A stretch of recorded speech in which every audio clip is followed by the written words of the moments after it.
Bonjour les enfants, c'est papa. Qu'est-ce qui nous arrive les enfants?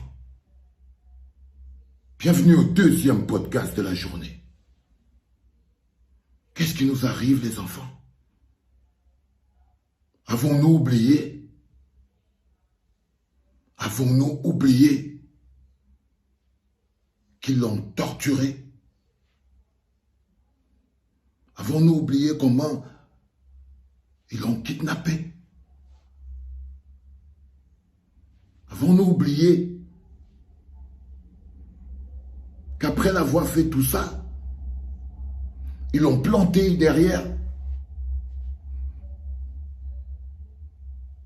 Avons-nous vraiment oublié que même ses doigts, ils les ont cassés?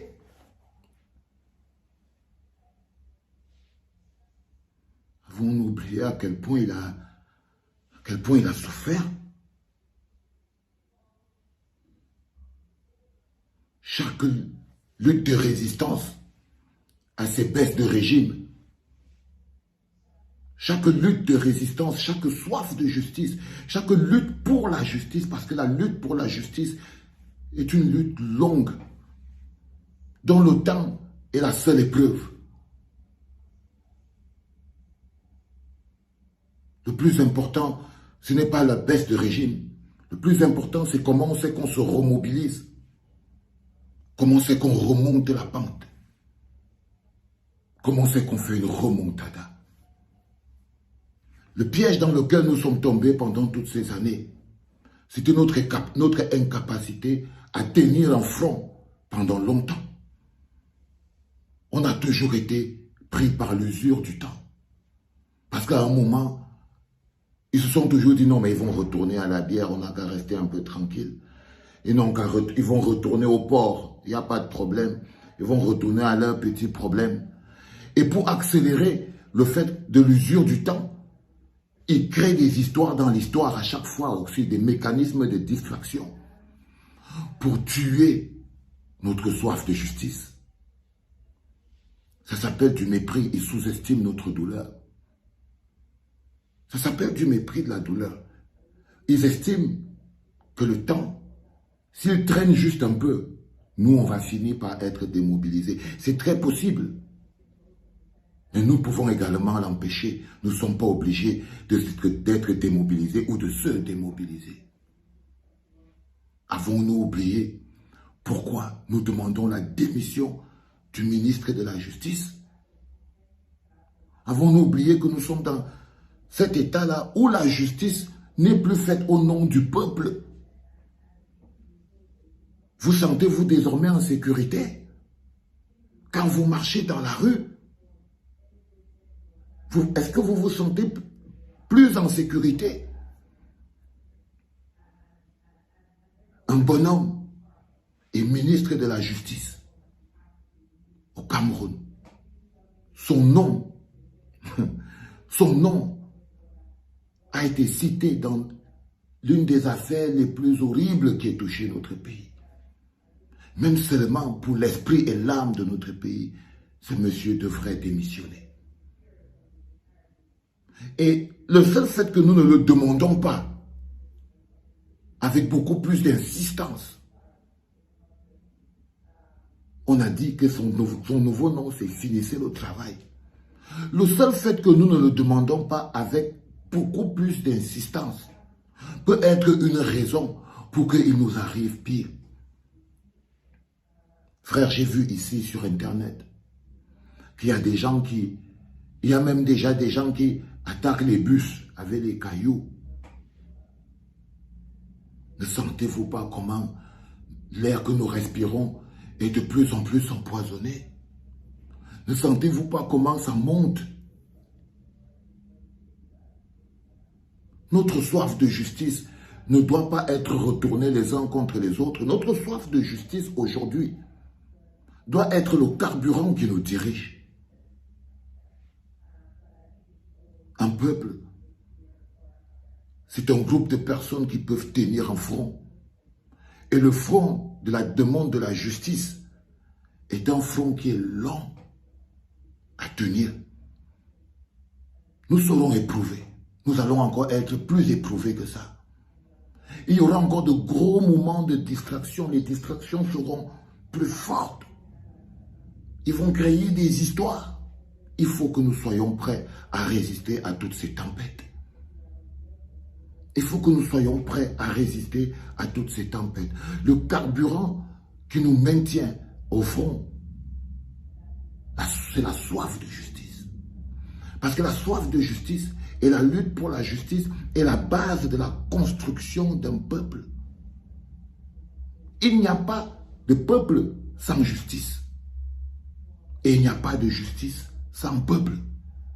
Si nous voulons la justice, nous devons donc supporter le long travail qui consiste à être un peuple. Et un peuple se construit dans la souffrance.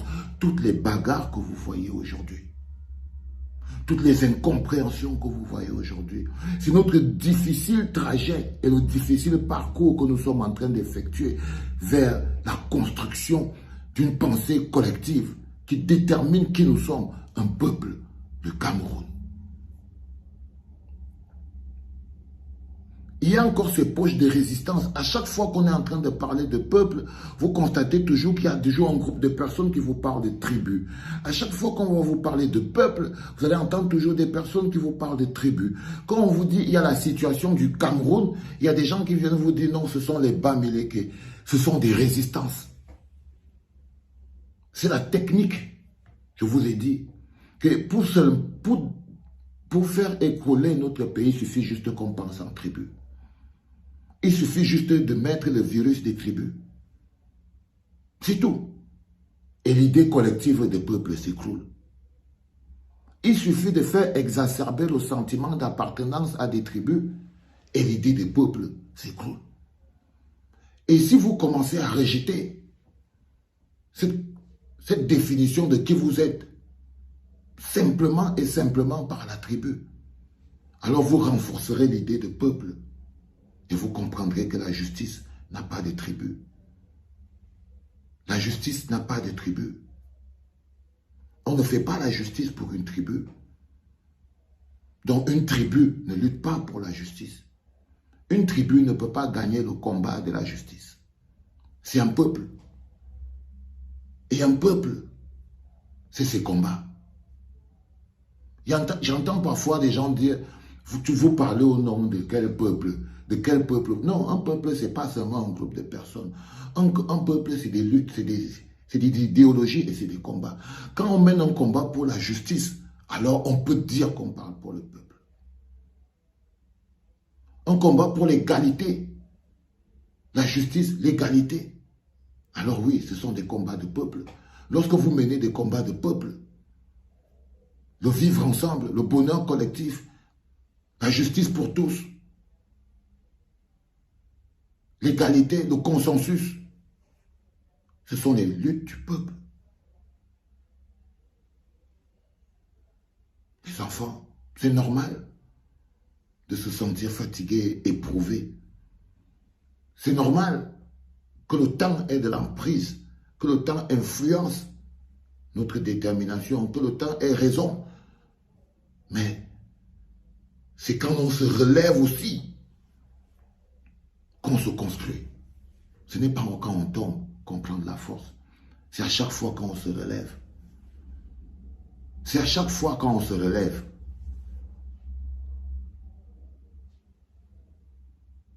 Le seul fait que nous demandions la démission du ministre de la Justice est une réaction de peuple.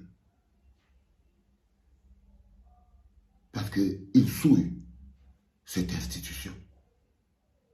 Parce que pour notre pays, pour l'idée seulement que nous défendons, l'idéal de justice, nous devons mener ce combat pour matérialiser notre idéal de justice. Ça ne peut pas être que des mots tout le temps. Ça ne peut pas être que des déclarations tout le temps. Ça doit aussi être des actions. C'est pour ça que nous avons initié cette pétition. Et que cette pétition, aujourd'hui, a pris sa place dans tous les dossiers qui seront mis sur la table de ce régime. lorsqu'il faudra rendre des comptes. Parce qu'on rend toujours des comptes. Mais nous, tant que ce n'est pas encore ce moment-là, relevez-vous. Relevez-vous. L'esprit de Martinez crie justice. Relevez-vous. Relevez-vous, les gars. Parce qu'on est plus fort que ça. Ça peut arriver à tous les moments qu'il y a une baisse de régime. Mais il ne faut surtout pas allonger. Remobilisez-vous. C'était papa.